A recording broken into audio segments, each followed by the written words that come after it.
Ken Trahan along with Lenny Vangilder. It's our First NBC Bank Weekend Review, brought to you by First NBC Bank. And First NBC Bank is a proud sponsor of SportsNOLA.com. Well, the New Orleans Saints confirmed their coaching changes. 5 of those did that on Friday. So no surprise, Lenny. We expected that the reports were true.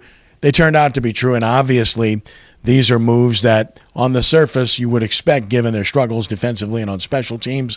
But considering a couple of the people in particular, it had to come as a surprise.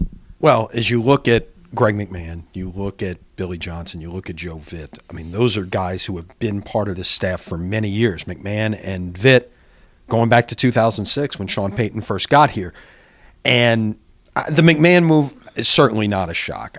The others, yeah, I mean, I would say they were a little bit surprising in my mind at least, that you're breaking away from guys who have been loyal soldiers to you. But as the old saying goes, desperate times call for desperate measures. This is a team that's got 3 straight losing seasons, and you need to make some changes. You can't fire all the players, so you're going to make some changes in the coaching staff. And now it's going to be interesting to see what direction Sean Payton goes in making some replacements here. Kevin O'Day had been brought in during the season last year. Will Lutz's kicking improved. It was obvious that that was a setup, not unlike what happened when Dennis Allen was brought in and Rob Ryan was not long for New Orleans. Very similar circumstance. Exactly. And the difference is this one was a mid-season addition to the staff. And yeah, you're right. It was clear then that if you saw some success, that this was a setup for what was to come. And, O'Day is a veteran guy, and obviously the issues they were having with, snap, hold, kick seemed to resolve themselves. Lutz did not miss a kick the rest of the year after O'Day was brought in. No doubt. They've revamped their scouting department, made all kinds of changes there, brought in Jeff Ireland as well. Ryan Pace moved on to Chicago, took one with him. They changed their defensive coordinators continuously, so this is the latest in their continual change theme and rebuilding this franchise. Will it make a difference? We'll find out soon enough. NFL playoffs, and what a reversal of last year. In the opening round, you had 4 visiting teams who were considered underdogs for the most part win games. This year, the home teams all won, and they weren't even close. These 4 games were decided by a total of 76 points. The closest one was 13 points. So these were, I guess you would call, duds. First time since 2001 you've hit 4 double-figure margins in the wild card round. And yeah, this was not a great weekend. And look, I think as you looked at the NFL in 2016, you had I think you had some definite hierarchy, and these visiting teams, these wild card teams, with the possible exception of Oakland, although Oakland was a team, and the Giants as well, although Oakland was a team that was really obliterated at the quarterback position by injury. Miami, Detroit, you didn't really give them that much of a chance on the road, perhaps, and they certainly showed that. But you've got some great matchups coming up this weekend. Things are I would throw Houston, New England out of that. Mm-hmm. That figures to be a lot like what we just saw this weekend. But again, you never know. But those other 3 matchups look awfully spicy.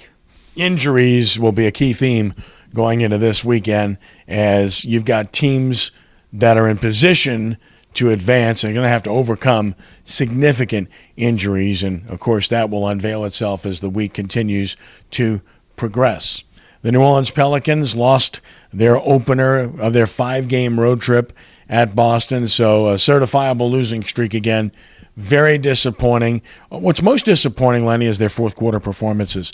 Every one of these games they've lost here over the last 3, they had a chance to win. They actually had the lead going to the fourth quarter in 2 of them and lost the games. And again, the inability to perform when it matters most has been discouraging. Yeah, you get in a closeout situation, you've got to be able to do it, and they clearly were not. And look, this is a friendly road trip, if you will. They're going to sit in New York now for the better part of 5 days, play the Knicks, play the Nets, and so it almost doesn't act like a road trip from that regard, and that you're playing back. There's no back-to-backs in here. So, in fact, they don't have a back-to-back the entire month of January, which is awfully friendly in terms of how the schedule plays out.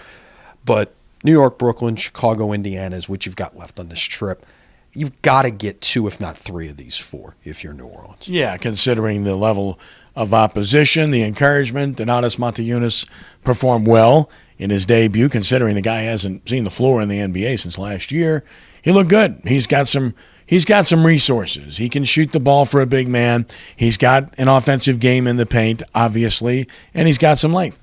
He does, and changes the way probably that the Pelicans play, because obviously outside of, you do have Anthony Davis who could step out and take the three, but they really haven't had this kind of big man in there alongside him, and it will change some things that they do offensively, and obviously have to be encouraged by the first performance. And other than one notable performance, Tyreke Evans has not had the impact that they hoped he would have. He's just not been that guy. But again, this was a guy coming off of a long layoff and leg problems. Yeah, and he's still going to be, I guess, slow to come back, and maybe after a while you'll see some consistency there, because you're right, he wasn't playing for a long time, and it wasn't a Montezunis situation where he was just sitting out. At least you had a chance, or even a Drew Holiday situation where you could at least get in the gym and take shots and things like that.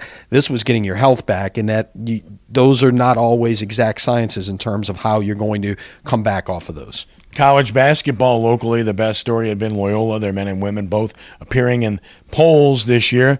But now in the top level, you'd have to throw some bouquets at UNO. The Privateers are 4-0 in the Southland Conference and atop the conference going into this week after a couple of big wins over the weekend. Yeah, on the road, got 2 wins. It was, that's exciting. I mean, we haven't had a lot to brag about in terms of college basketball in these parts, but look, atop the league, that's where you want to be. And when you're in UNO's situation, you're really in the Southland situation for the most part.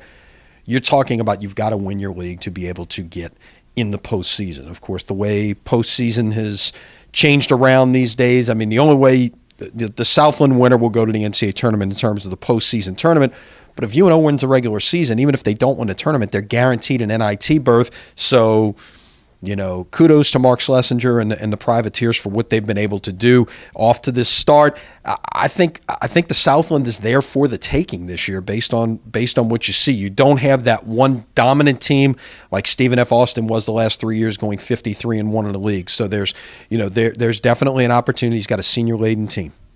Indeed, high school basketball, the 7th Annual All-State Sugar Bowl National Prep Classic, another success this past weekend. And, of course, we had the championship games live at SportsNOLA.com, and you can watch them on WHNO TV 20. Right, watch the girls' final, a terrific game between the two best teams in our area, John Curtis and Trahan, Monday at 4 on WHNO, and then what a boys' final.